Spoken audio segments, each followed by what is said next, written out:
Okay, class, Chapter 16, Small Businesses and Franchises, Part 3. We're finishing up with partnerships.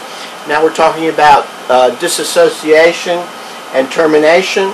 Under the old law, many years ago, under the Uniform Partnership Act, when a partner wanted to leave the partnership, that basically ended the partnership.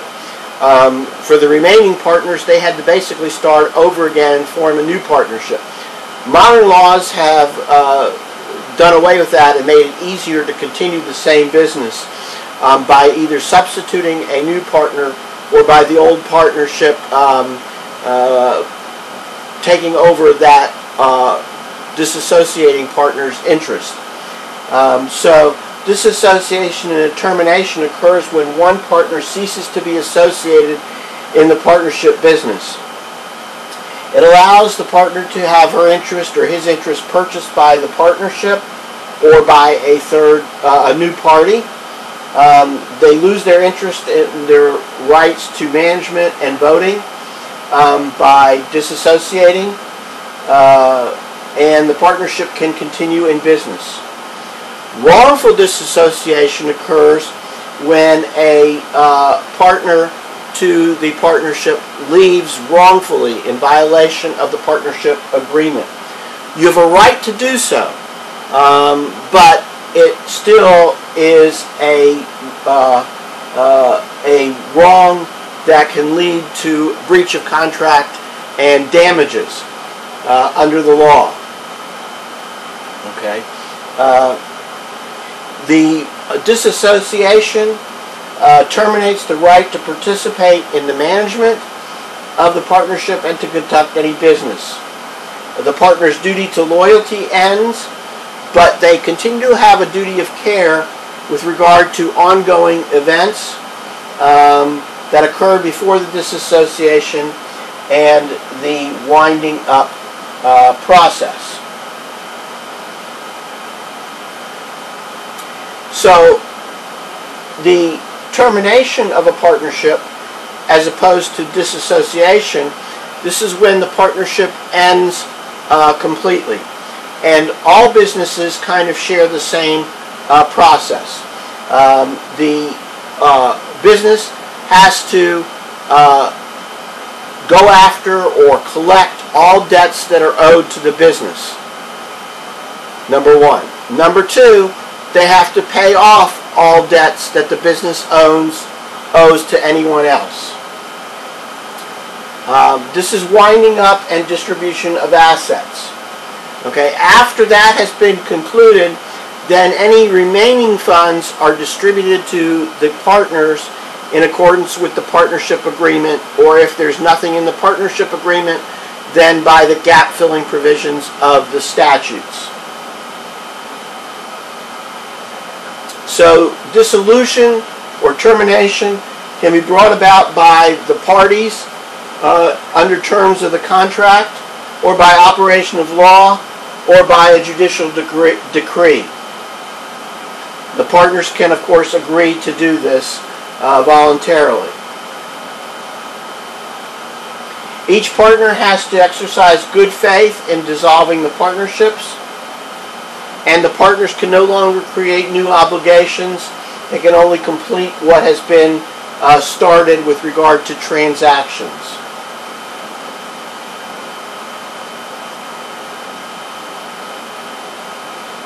So winding up includes preservation of the assets, discharge of liabilities, and an accounting to all the partners. We already talked about this. If there's any capital involved that is not cash, it either is returned to the partners with regard to the provisions of the partnership, or sold and the proceeds used to pay debts, and then pay off the partners with any remaining amount. If the liabilities are greater than the assets, and this is a key thing for partnerships, the partners remain individually liable and severably liable. What this means is that if you have three partners, and John, one of the partners, upon the process of termination, decides to get the heck out of Dodge and goes off on a safari in Africa, the other two partners are stuck with his part of the debt if the creditors want to go after them. That's what we call joint and several liability. Each one is liable, plus the group is liable for the whole debt. Okay. You can also have a buy-sell agreement, which allows a partner or partners to buy out one of the partners and take over their share or their interest in the partnership. Okay, so the last slide here is important. The advantages and disadvantages of operating as a partnership. The advantages: all partners can manage unless otherwise agreed upon in the agreement. Maximum flexibility as to how to be managed. They could hire a manager, or one of the partners can manage, or all of them can have part in management.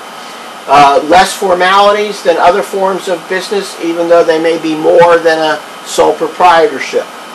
Low cost of organization in comparison to LLCs or corporations or those forms of business.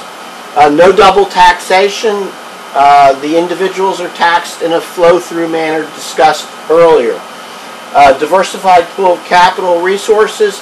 A little bit more ability to raise capital than with a sole proprietorship, because you have a number of partners that you can turn to and also their credit.